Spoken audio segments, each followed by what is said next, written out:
Mga kapeso Pinoy, ito na ang bagong interest income tax rate na babayaran natin sa ating peso time deposit account. Kung dati 5 years and above, fee of tax yan. Kung 4 to less than 5 years, 5% naman ang babayaran natin na interest income tax rate. Kung 3 to less than 4 years, 12% naman. Kung less than 3 years yan, 20%.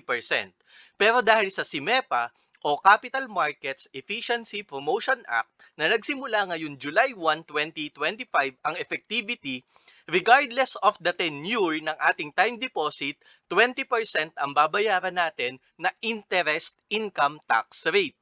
Paano naman sa mga foreign currency time deposit account natin? Kung dati 15% ang binabayaran natin na interest income tax rate, ngayon sa SIMEPA, 20% na din ang babayaran natin na interest income tax rate. Kung may savings account ka man, kung nasa traditional bank man yan or digital bank, dati na talagang may 20% tax ang ating savings account. Ito yung mga ATM, passbook o kung ano pa man yan.